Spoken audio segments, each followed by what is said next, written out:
In your probe kit, you're going to get some hardware, and part of that hardware is this mounting plate of flange that has these holes in it, and they are tapped for your AN3 bolts that are going to go in here, and your probe, the top of the probe, is going to set on top of this.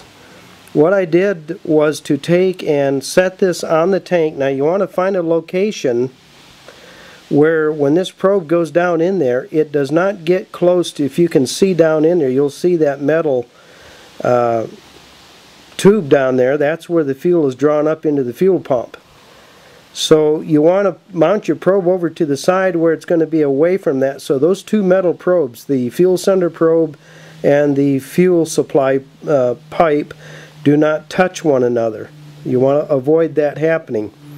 So I've chosen a spot. I'll back off away from the tank, and you can see where I've chosen a spot that's over to the side. It's on the top here, and this is where I took my Sharpie pen and I marked out the inside and the outside diameters of this metal flange, and then I took an X-Acto knife and very carefully cut the center out here, lifted it up out of there.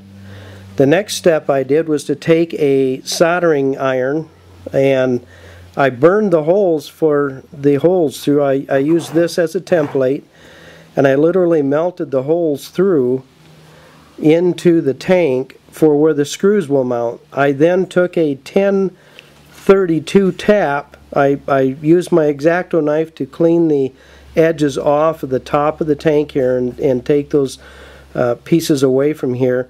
I then tapped those holes with a 1032 tap. Even though this is going to go on top and it will be glued, I'm going to glue this metal flange to the top of this tank.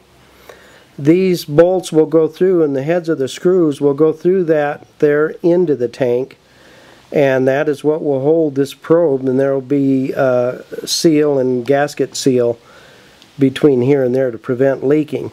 Now I don't have any way to get down inside of this tank to mount this thing and mount it up from behind.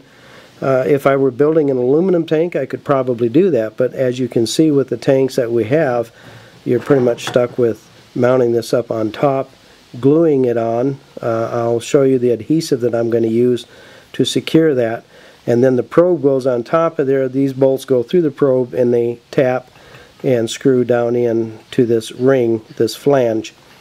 So that's step one.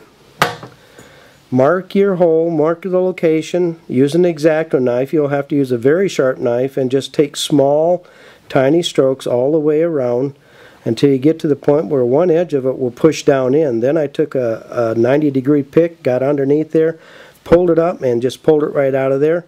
I took my soldering pen and the side of it, the hot side, and just went along here and I cleaned up all the flashing and the edging.